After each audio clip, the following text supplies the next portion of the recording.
Hey guys, this is just going to be a quick video on something that I think is really just a fun project and something that, I don't know, maybe you can use in your, I don't know, social media or something.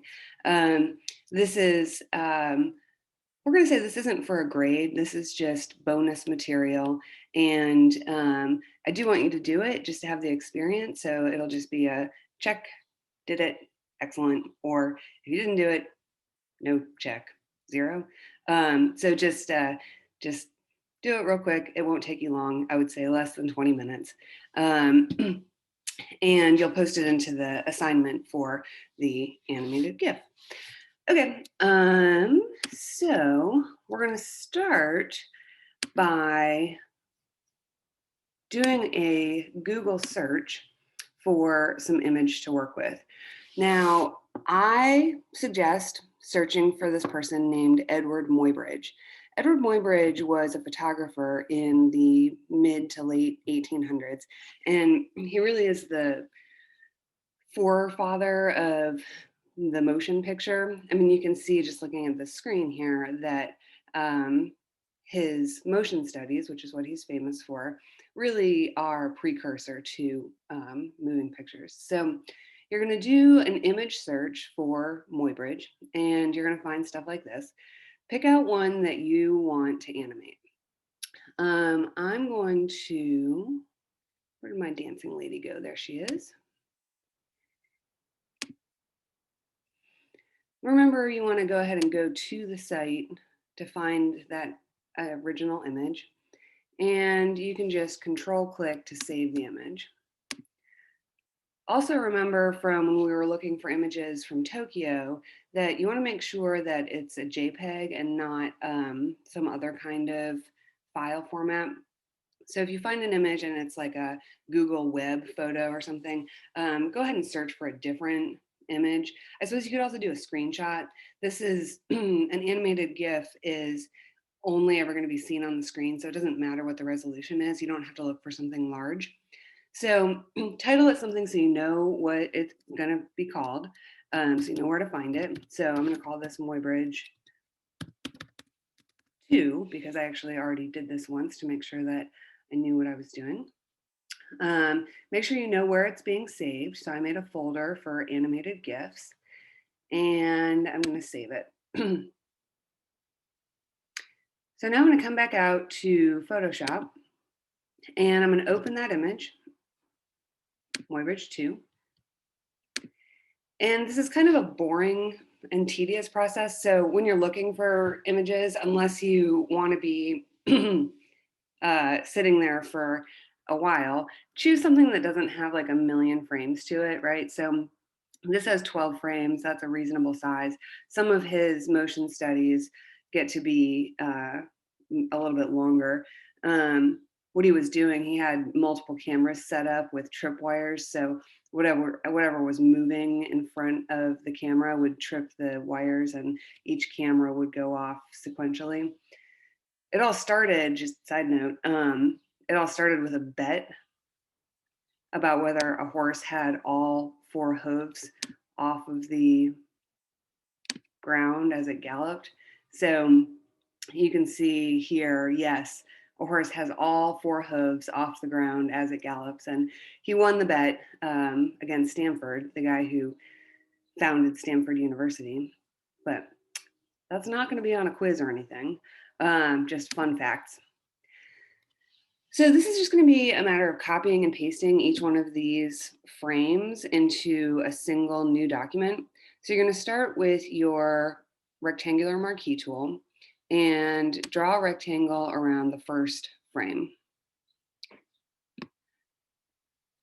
Then you're going to copy that,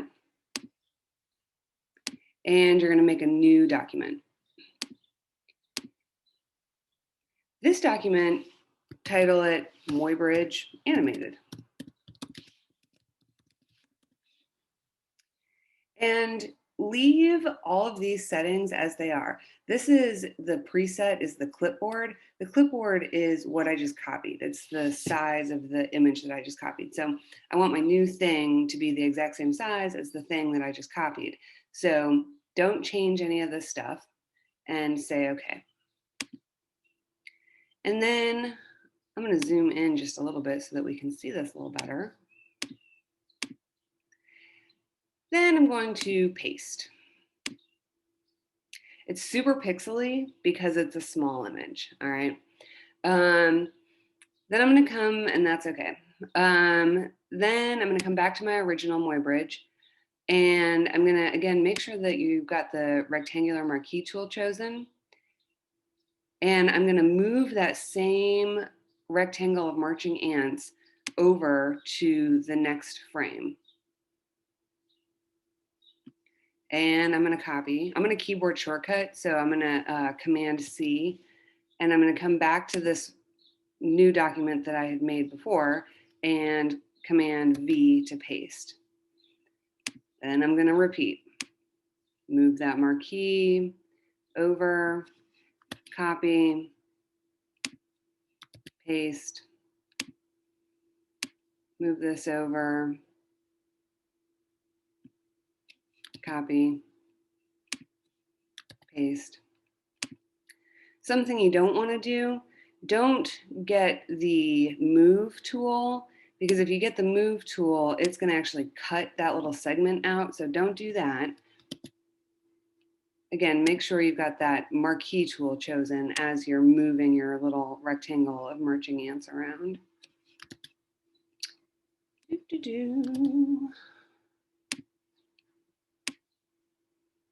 And I'm not being super careful about the placement. That's up to you. If you want to turn on your grid and get really perfect with it, you can. I'm not going to. I found these line up pretty nicely without doing that.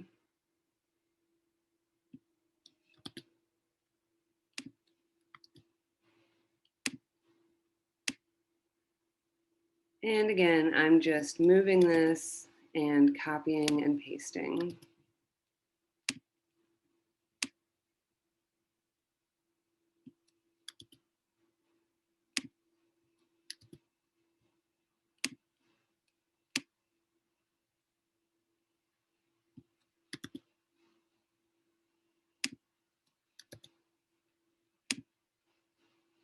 Last one.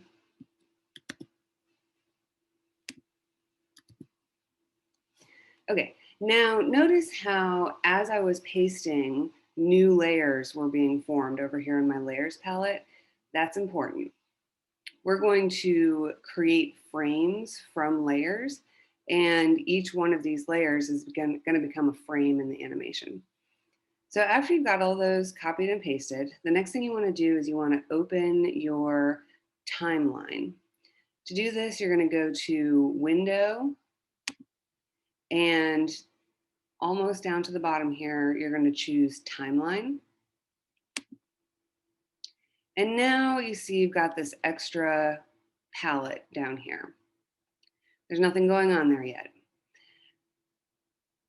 Choose this little arrow, and you'll see the default is actually to have create video timeline. Because I just did this as a dry run, it was already changed to create frame animation. So you're going to click that arrow and you want to make sure that create frame animation is chosen. Then you're going to come, oops, I've done something wrong. Hang on, you're going to highlight all of your layers. So click the first one, then scroll down and shift click to the bottom. So you've got them all highlighted.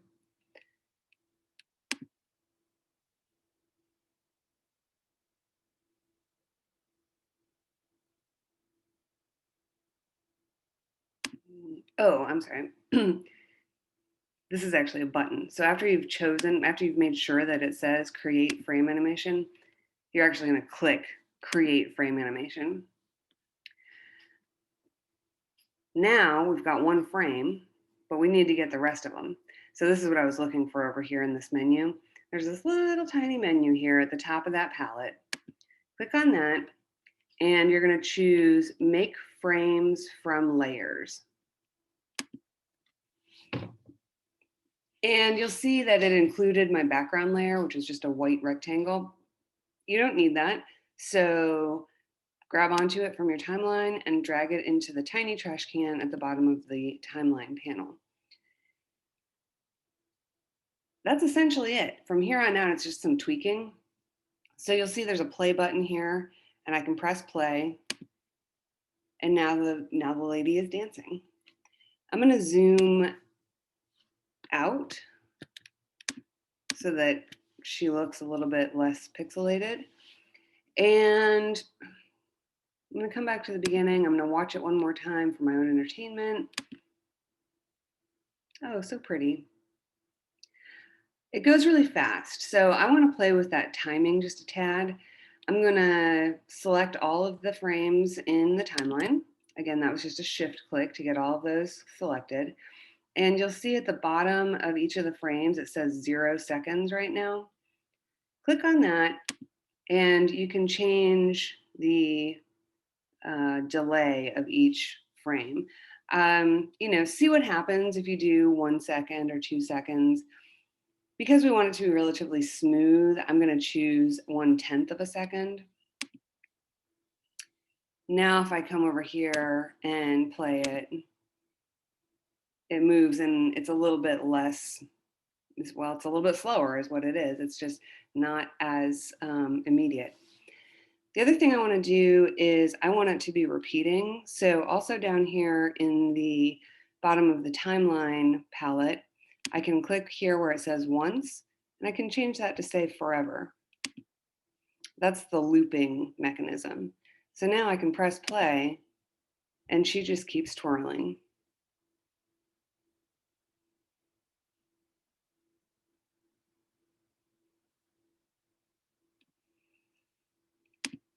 You may find that if you've chosen one of the animals, like there's an elephant walking, and if you do this with the elephant looks like it's walking backwards.